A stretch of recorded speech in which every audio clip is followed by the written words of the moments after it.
के अंदर आए हैं, जबकि 57 लोग ठीक होकर के अपने अपने घरों और गंतव्य की ओर गए हैं। एक्टिव केस संपूर्ण प्रदेश में 305 कुल वर्तमान में प्रचलन में है। जो सैंपल लिए गए पिछले 24 घंटे के अंदर वो मध्य प्रदेश के अंदर 5319 सैंपल संपूर्ण मध्य प्रदेश में लिए। संक्रमण दर हमारी वर्तमान में 1.49% है, जबकि रिकवरी की दर संपूर्ण मध्य प्रदेश की 98.7 बनी हुई है। पिछले 24 घंटे में कोई पुलिसकर्मी संक्रमित नहीं हुआ है। वर्तमान में एक पुलिसकर्मी संक्रमित प्रचलन में है। वैक्सीनेशन जो पिछले 24 घंटे में मध्य प्रदेश में हुआ वो 35,010 लोगों को वैक्सीनेशन हुआ है। अभी तक जो कुल वैक्सीनेशन हुआ है वो 11,95,29,789 लोगों को अभी तक वैक्सीनेशन हुआ है। सर, ऑपरेशन मुस्कान के तहत मध्य प्रदेश के अंदर हमने ऑपरेशन मुस्कान काफ़ी बड़े स्तर पर पिछले 2-3 सालों में चलाया है, 2-2.5 सालों में। और यही कारण है कि पहली बार हमारा ऑपरेशन मुस्कान में 2,444 हमारी बेटियां और बच्चियां घर पे आईं। दूसरी बार जो जुलाई अगस्त में चलाया उसमें 1,958 बालिकाएं हमारी वापस आईं। तीसरी बार 2022 में ये अभियान वर्तमान में अभी चल रहा है और अभी तक 1,698 बालिकाएं हमारी वापस आ गई।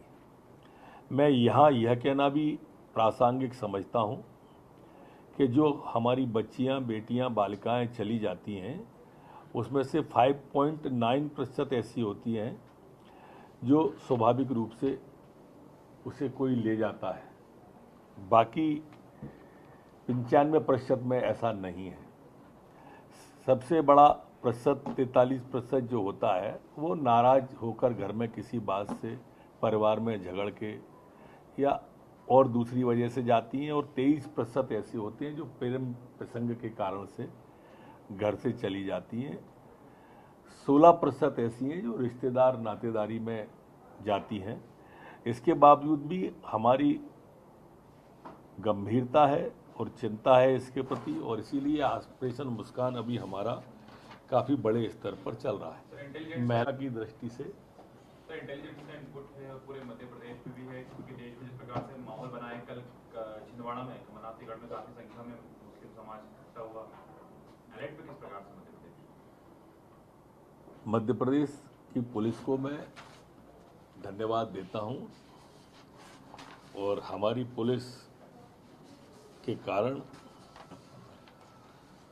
पूरे प्रदेश के अंदर शांति का वातावरण चल रहा, कहीं कोई अप्रिय स्थिति नहीं बनी है।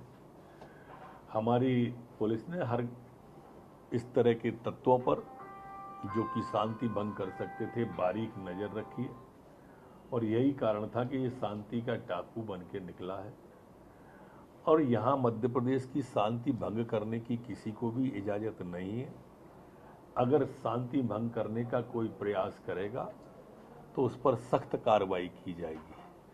जहाँ तक छिंदवाड़ा की घटना की आपने जिक्र की, घटना कोई घटित नहीं हुई है, बैरिकेडिंग पार किया है, लेकिन इसके पीछे कौन था और छिंदवाड़ा ही क्यों था, ये जरूर विषय शोध का है और सोच का है। इस पर शोध भी कर रहे हैं और सोच भी रहे हैं। सर, मध्य भोपाल इंदौर में कंप्लीट है 6 महीने में, कितना अंतर देखने को मिला हुआ है 6 महीने?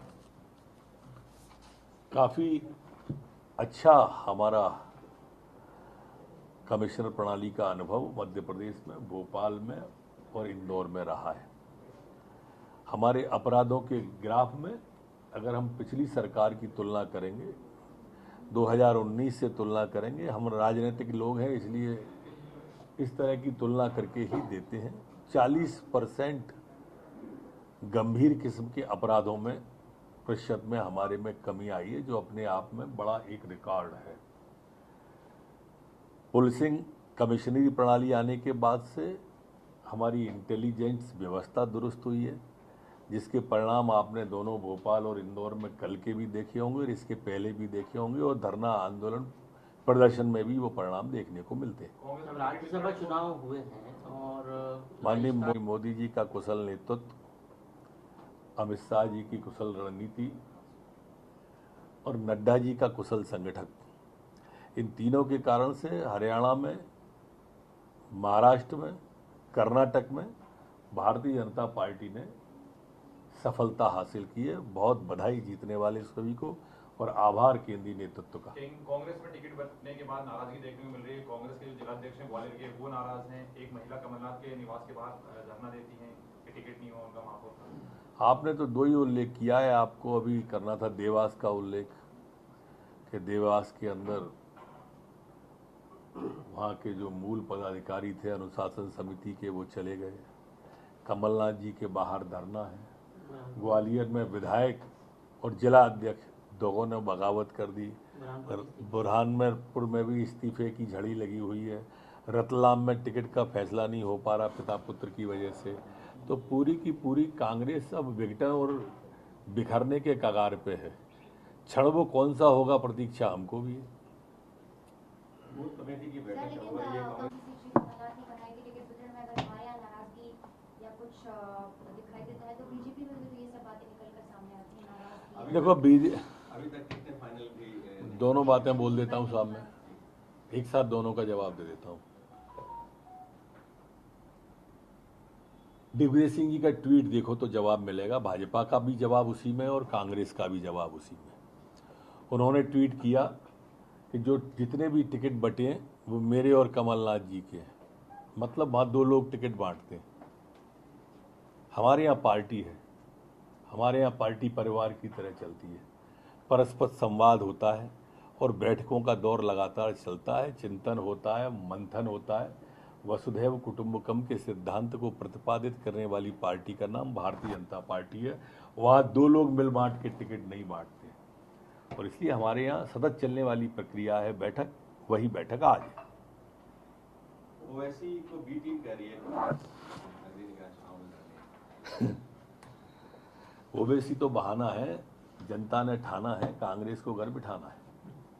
सपा बसपा सब अब ये मैंने पहले यूपी में भी कह दिया था कि सपा साफ है, बसपा माफ है। वाह। हम तो यूपी में भी जीत के आए, यहाँ भी जीत के आ रहे हैं। मैंने तब भी कहा था कि देखो परिणाम के बाद आप हमारी बाइट जरूर लिया करो। आप मतलब आम आदमी पार्टी। नहीं, मैं भारतीय जनता पार्टी समझा, मैं उसका तरफ से कार्यकर्ता हूँ, उसका समर्पित कार्यकर्ता हूँ। और जिसकी आपने बात की है तो वो तो अभी कहीं पिक्चर में है नहीं। अभी हो सकता है वो संघर्ष उपस्थिति के लिए करे। पंजाब में है तो पंजाब की आप देख ही रहे हैं दुर्गति। 16 नगर निगम लड़ रही है आप। नहीं, लड़ने को तो कोई भी कहीं लड़ सकता है, जीतने की बात करो मित्र। लेकिन ये ओबीसी की पार्टी उन इलाकों से लड़ने के लिए मुस्लिम बहुल इलाके ज्यादा हैं। 7 शहर मध्य प्रदेश से। देखो ओबीसी की पार्टी ही जाति आधारित पार्टी है तो वो और कहाँ लड़ेगी। ओबीसी ने अपने आप को ढाला ही इस तरह से है ना। और हमको किसी बी टीम की जरूरत नहीं है। कांग्रेस की टीम खत्म, समाप्ति की ओर है और हमारी टीम इतनी बड़ी है कि बी की जरूरत क्या है।